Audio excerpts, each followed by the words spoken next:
Dexter, Nino recreated the show's violent killing. On October 10th, 2008, Mark lured Johnny Altinger to a rented garage for a supposed romantic encounter. After entering the garage... Hola gente, Doctor Yasser presenta Caso Macabro, Cita Peligrosa.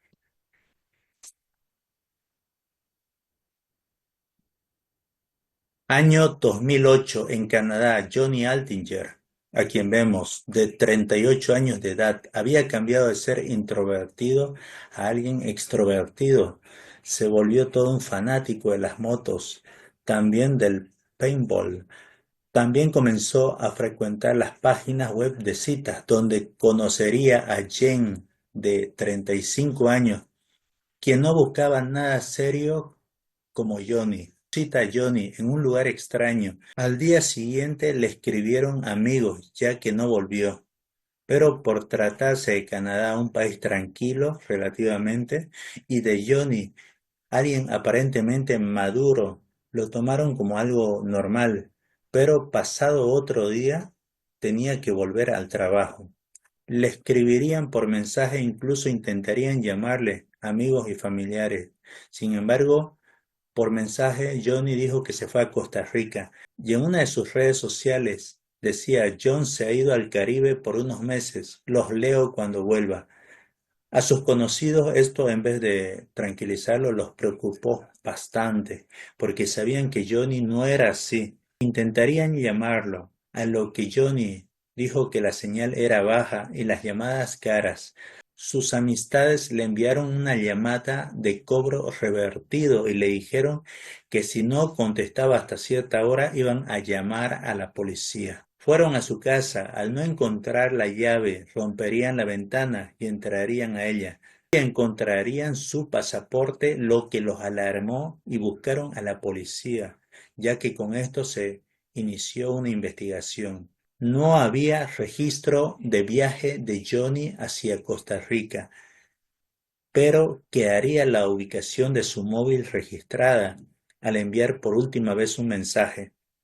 Fueron entonces hasta ahí, hasta el mismo garage. Entonces, amistades y amigos irían hasta la zona donde se encontraron con el garage, el cual vemos en la imagen, el cual estaba alquilado por Mark Twitchell, un cineasta de 29 años, quien al volver al lugar lo interrogarían, pero decía no conocer a ninguna Jen y menos aún a un Johnny.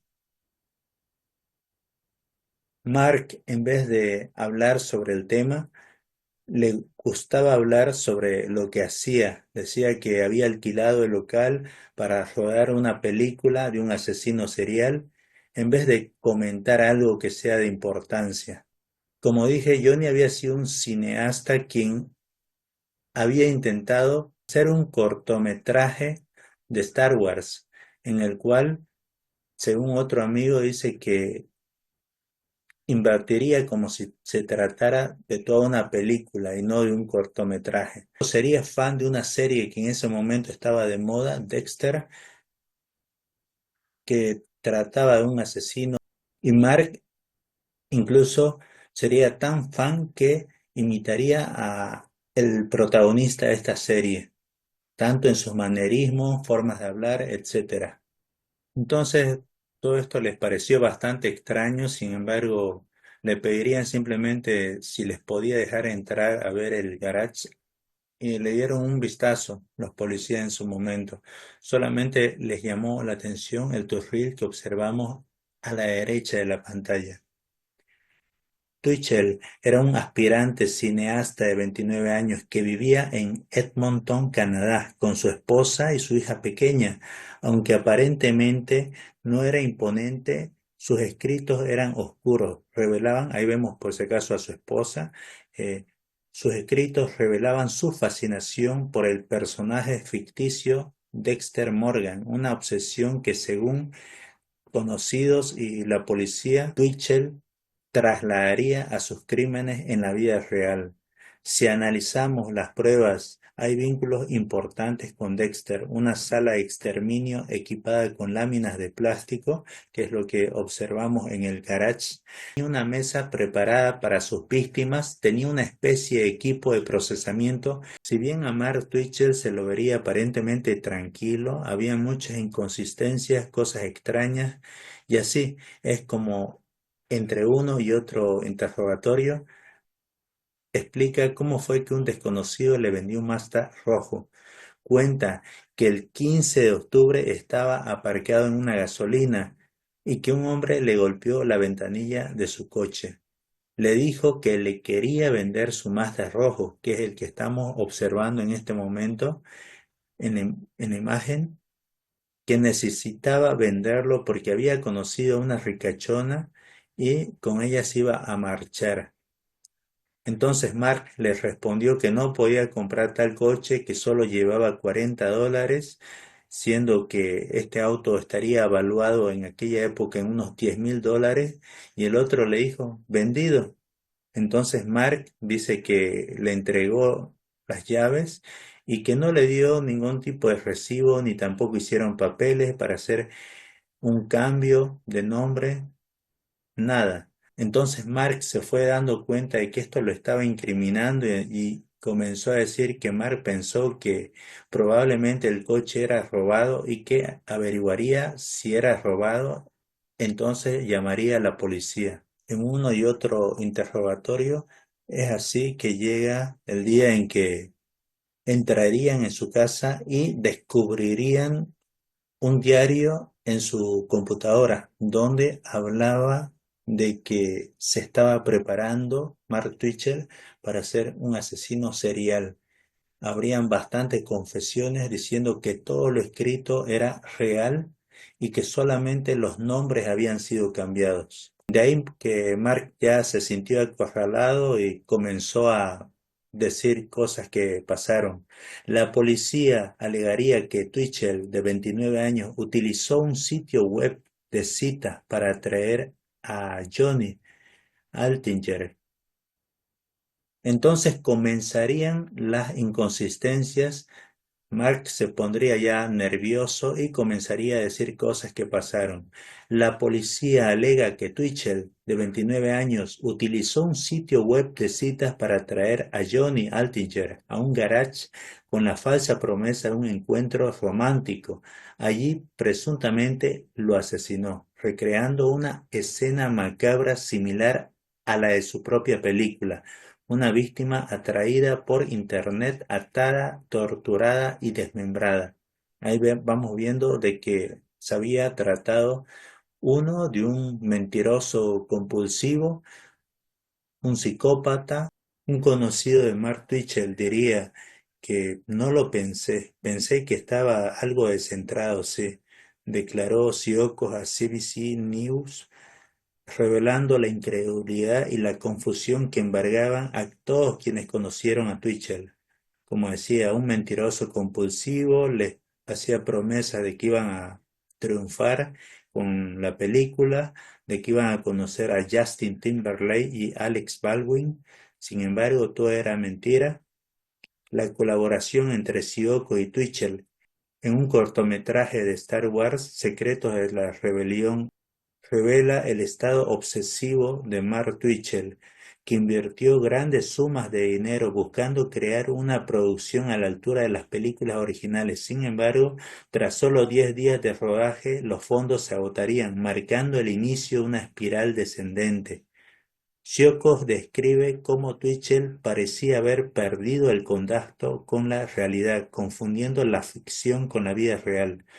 Diría Siokos, creo que Mark puede haber perdido de vista lo que es cine. Entonces, con estos datos cada vez iría siendo más detallada la investigación, encontrando con luminol mancha de sangre debajo el bote que había mostrado anteriormente. Sin embargo, después de investigaciones, intentaría deshacerse del cadáver en unas alcantarillas, a lo cual después encontraron algunos restos. Entonces fue que Mark Twitchell quedaría al descubierto. La máscara que estamos observando en este momento es parte de lo que utilizaba Mark a realizar sus macabros secuestros. Todo esto nos hace dar cuenta cómo hay toda una vulnerabilidad a la que todos estamos expuestos en un mundo cada vez más conectado a Internet. Esto no solo es un caso policial, es un espejo que nos refleja como sociedad y nos invita a lo que es un debate urgente sobre los peligros de la obsesión, la salud mental. Este es un caso más de muchos otros que nos demuestra cómo la realidad puede superar a la ficción. En octubre de 2008, en la ciudad de Edmonton, Canadá, se vería sacudida por una serie de eventos escalofriantes, porque nadie pensaría en ese momento que se irían a presentar estos casos. La evidencia clave en este caso resonaría en todo el mundo. Fue una simple máscara de hockey, la misma que portaba Mark Twitchell, un hombre que aterrorizó a dos víctimas, dejando un saldo fatal. Ahora, esto de dos víctimas, viendo lo que es su diario, mencionaría a una segunda víctima, Gilles de Treault, siguiendo instrucciones precisas enviadas por una tal China, en este caso a través de internet, se dirigiría a un encuentro que prometía ser romántico. En cambio, lo que encontró al llegar fue un hombre enmascarado, en este caso, que lo atacó con un taser. La trampa era evidente, la cita era una emboscada. La víctima, en este caso, lucharía por su vida. Descubrió que la pistola que usaba Mark era de plástico, entonces forcejeó, luchó por su vida. Había una pareja que pasaba entonces en ese momento, la cual Mark buscaría disimular de que simplemente estaban jugando. Sin embargo, esta pareja gritaría de susto, a lo cual Mark también se asustó y lo dejaría libre a Giles, quien podía haber sido su primera víctima, y entonces aprovechó para escapar. Cuenta que en principio le invadió una vergüenza, lo cual le impidió denunciar el incidente a la policía, un silencio que tendría consecuencias devastadoras. El caso de Johnny Altinger. Solo una semana después del caso de Giles, el horror se repetiría, pero esta vez con un desenlace fatal. El caso que estoy comentando, el de Johnny Altinger, que al igual que Tetreault respondió a un anuncio de citas el 10 de octubre. Altinger entonces desaparecería sin dejar rastro y 3 días después un correo electrónico inusual enviado desde su cuenta alertaría a sus amigos, como había dicho, y familiares, quienes denunciarían su desaparición a la policía.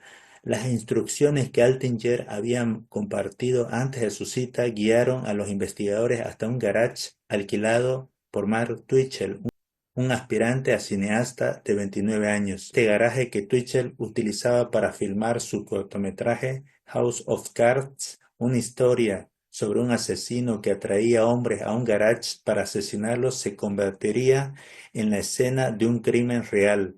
Las primeras inspecciones revelaron charcos de sangre. Twitchell intentó justificar la presencia de este líquido hemático argumentando que provenía del rodaje de su película. Sin embargo, ya no le creían el testimonio. Un actor desmintió esta coartada. No se había utilizado sangre falsa en la filmación. Las pruebas de luminol revelaron, como había mostrado hace un momento, una cantidad excesiva de líquido hemático humano, invisible a simple vista, confirmando las peores sospechas. La investigación daría un giro aún más macabro cuando se descubrió que Twitchell era un fanático obsesionado con la serie Dexter, que narra la vida de un asesino en serie. La prueba clave presentada por la Fiscalía en el juicio por asesinato en primer grado contra Twitchell fue un documento titulado Serial Killer Confessions, Confesiones de asesinos en serie. El documento había sido recuperado de la portátil que mostraba hace un momento de Twitchell. A pesar de haber sido borrado, el documento comienza con el siguiente pasaje. Esta historia está basada en hechos reales. Los nombres y los hechos fueron ligeramente alterados para proteger a los culpables. Esta es la historia de mi evolución hasta convertirme en un asesino en serie. En él se presentaba un relato de planificación del ganador, un primer intento fallido y un segundo intento exitoso de atraer a un hombre a su garage y asesinarlo utilizando perfiles falsos de cita online como cebo. Luego se describía el proceso de desmembramiento del cuerpo y los intentos de deshacerse de los restos. Dado que su condena por asesinato en primer grado aseguró su sentencia máxima para Mark de cadena perpetua sin derecho a libertad condicional durante 25 años, no hubo necesidad de proceder a más cargos. Posteriormente al juicio de Mark y su sentencia, en diciembre de 2012, Michael Hall, el actor que interpretó a Dexter, fue entrevistado en una radio canadiense. Hall dijo que no dejaría de hacer Dexter porque alguien estuviera fascinado por él solo de esa manera. Intento decirme a mí mismo que su naturaleza fija lo habría hecho de una manera u otra, pero parece que Dexter tuvo algo que ver con eso. Es horrible. Mientras que Giles, su primera víctima, la cual se salvó de ser asesinado, se arrepiente por no haberlo denunciado antes, pero tenía bastante vergüenza. Tal vez se hubiera prevenido el fallecimiento de Johnny Altinger. Si bien lo que es las redes sociales nos conectan, pero también nos exponen, la historia de este asesino nos obliga a replantearnos lo que es la confianza que depositamos en identidades virtuales, la importancia de verificar antes, ya que actualmente cada vez van en aumento lo que es las estafas por medio de las redes sociales. Este caso nos hace ver que cada víctima es un ser humano con sueños, anhelos. Sus historias nos hacen tomar en cuenta lo que es la gran importancia de la empatía a estos casos y la necesidad de proteger a los más vulnerables. La capacidad de infligir daño de manera tan calculada como la que hemos observado en este caso nos obliga a que nos cuestionemos sobre la naturaleza del mal y los límites de la comprensión humana. Por eso es muy importante hablar sobre estos casos. La historia de este asesino es un llamado a la acción, ya que debemos de educar a las personas sobre los peligros de las relaciones en línea, trabajar juntos para crear espacios digitales más seguros. A continuación te presento algunos videos que nos muestran algunos datos más sobre este caso escalofriante. A troubled man named Mark Twitchell was a filmmaker whose career ended in murder. Mark was a fan of the TV show Dexter and dreamed of recreating the show's violent killings. On October 10, 2008, Mark lured Johnny Altinger to a rented garage for a supposed romantic encounter. After entering the garage, Mark, wearing a terrifying hockey mask, brutally stabbed Johnny to death and threw his body in a sewer. After a long investigation, the police were finally closing in on Mark, but they could not prepare themselves for what they were to see next. Mark had turned the garage into a kill room with restraints, chemicals, and deadly weapons, a real-life house of horrors. In 2011, Mark was found guilty of first-degree murder. Back of the house, he testified that he was then attacked by a masked man who prodded him with a stun baton, Este es el lugar threatened donde to shoot ocurrieron him. los He hechos. fought for his life and Ahí managed lo to vemos a escape the Mark garage. cuando es Mark Twitchell arrestado. was later convicted of first-degree murder for luring another man to the same garage a week Su later. víctima, He killed her Laurel Gregory this afternoon to la discuss the primera details of his víctima, new quien book. no lo denunció. Tell me why you wrote this. To maybe make some awareness about online dating and maybe help somebody that's could be in a similar situation. Un muy lamentable caso y ahí vemos el por qué es importante denunciar, ¿no? Para que otras personas no caigan lamentablemente en el mismo caso y también tener mucho cuidado una persona de 38 años cayendo de engaño. Así que en lo que es interacción en las redes sociales, tengamos mucho cuidado. Si bien por un lado nos ayudan bastante a conectarnos, pero por otro lado también tengamos mucho cuidado si es que tendríamos en algún momento alguna cita, por decirlo de alguna manera, tener bastante cuidado, encontrarnos en un lugar el cual se encuentre donde camina bastante gente, donde haya mucha gente, ya que de este modo la persona que intenta hacer algo malo no se va a animar a hacerlo. Muy lamentable el caso, trágico el final, pero lamentablemente pasó. Los links de los videos te los dejo en los comentarios. Escríbeme que siempre te leo. Por favor, escríbeme tus sugerencias, comentarios que me interesan. También dale un like si es que te gustó el video. También te agradecería bastante si es que te suscribes al canal. Como siempre lo digo, cuida ese bien mayor y preciado que es tu salud. Dicho esto, hasta luego.